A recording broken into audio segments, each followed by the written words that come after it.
সাম্প্রতিককালে ইলিয়াস হুসাইন একটি রিপোর্ট করেছে তার ইউটিউব চ্যানেলে।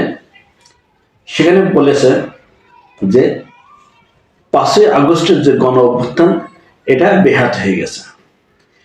কিভাবে বেহাত হয়ে গেছে সে সেখানে বিস্তারিত আলোচনা করেছে। সেই আলোচনার ভিতরে একটি পার্ট ছিল আমাদের সম্মানিত উপদেষ্টা ডক্টর আসিফ নজরুল, তাকে নিয়ে তিনি কথা বলেছেন। তার বক্তব্যটা অনেকটাই এমন যে শেখ হাসিনা যে এদেশ থেকে পালিয়ে যাচ্ছে বা তাকে চলে যেতে হচ্ছে, এটা ডক্টর আসিফ নজরুল আগে থেকে জানতেন, অর্থাৎ 3 থেকে 4 তারিখে উনি জানতেন। এটা জানিয়েছে কারা? ভারতের যারা রয়্যাল এজেন্ট এবং এদেশের যারা রয়্যাল এজেন্ট তারা মিলে তাকে এটা জানিয়েছিল। এবং সেই বিষয়টি নিয়ে এর সঙ্গে ডক্টর আসিফ নজরুলের সঙ্গে আলোচনা তারা করেছিল। সেই আলোচনার সপক্ষেই সেই আলোচনার সেখানে তারা প্ল্যান করেছিল যে ভারতের বি টিম হিসাবে এই ডক্টর আসিফ নজরুলরা কাজ করবে। যদিও সেখানে কথা কখনোই উচ্চারণ করা হয় না যে কে আমাদের ভারতের বি টিম হিসাবে কাজ করবে, কে আমাদের সি টিম হিসাবে, ভারতের প্ল্যান হিসাবে যে কাজ করবে সেখানে কিন্তু এভাবে উচ্চারণ করা না হলেও কিন্তু যাতে ভারতের স্বার্থ সংরক্ষণ থাকে, ভারতের স্বার্থ যাতে জড়িয়ে থাকে সেই উদ্দেশ্যে কাজ করার জন্য, এবং যাতে ভারতের যারা পছন্দের ভারতের রয়্যাল যারা এজেন্ট, ভারতের পক্ষে যারা কাজ করে, ভারতের পক্ষে যারা, তাদেরকে হাসিনা চলে যাওয়ার পরে সেই উপদেষ্টা পরিষদের তাদেরকে নিয়োগ। আরো সেখানে কিছু শর্ত সেই ডক্টর আসিফ নজরুলের সঙ্গে সেখানে তারা যোগ করে দেয় যে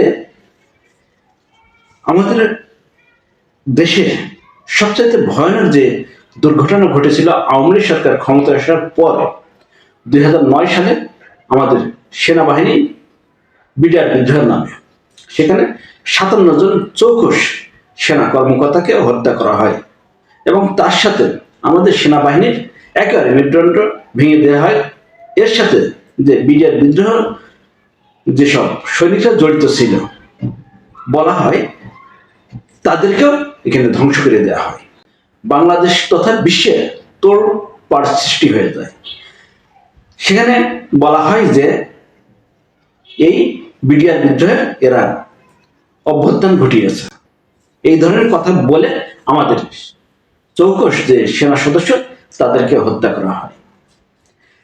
আসিফ নজরুলের সঙ্গে সেখানে যারা এই আলোচনা করে তারা বলে দেয় যে 2009 সালে আমাদের যে সেনাবাহিনী সেনা বিদ্রোহ ঘটনা ঘটেছিল, বিডিআর বিদ্রোহ ঘটনা ঘটেছিল, সেইগুলোকে কোনো বিচারের আওতায় আনা যাবে না, সেখানে বিচার নিয়ে খুব একটা কথাবার্তা বলা যাবে না, এইসব শর্ত নাকি ডক্টর আসিফ নজরুলকে জানিয়ে দেওয়া হয়।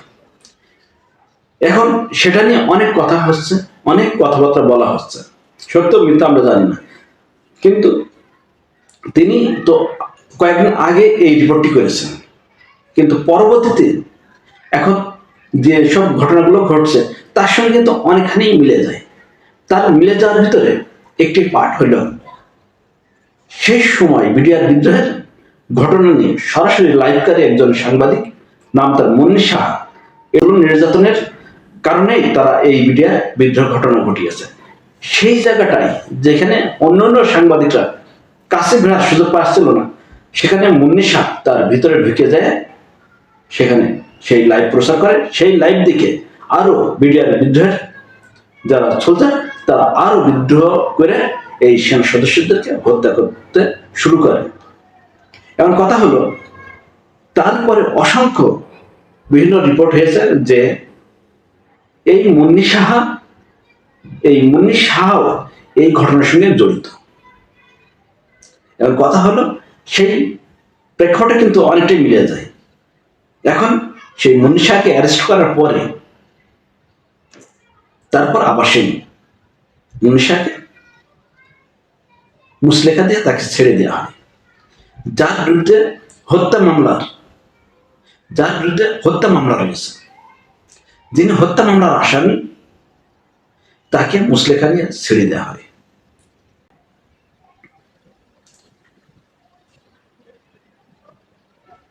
আপনারা দেখলেন যে এই মুন্নি সাহার ঘটনাটা। আচ্ছা, এই মুন্নি সাহাকে যখন অ্যারেস্ট করা হয় তার আগেই ইলিয়াস হোসেনের এই রিপোর্টটা প্রকাশ করেছে। তাহলে দেখুন তো, এখন সেই বিডিআর বিদ্রোহ, মুন্নি সাহা, আসিফ নজরুলকে শর্ত দেওয়া যে বিডিআর বিদ্রোহের এই বিচারটা সামনে নিয়ে আসা যাবে না, এসব কি মিলে যায় না? তারপরেও যারা এই ইলিয়াস হোসেনকে নিয়ে কথাবার্তা বলে, সে কোনো তথ্য ছাড়া রিপোর্ট করে, তাদেরকে আমাদের পছন্দের লোক হলে পারো, তাদের কথাবার্তার ভিতরে এখন ইদানিং অনেক সন্দেহজনক কথাবার্তা রয়ে গেছে। হোসেনের এই রিপোর্ট, আসিফ নজরুলের সঙ্গে যা বয়ান, এগুলো হুবহু মিলে যাচ্ছে। তাই এদেশের মানুষকে, তাই এদেশের জনগণকে আরো সাবধান থাকতে হবে। আজ এ পর্যন্ত, আল্লাহ হাফেজ।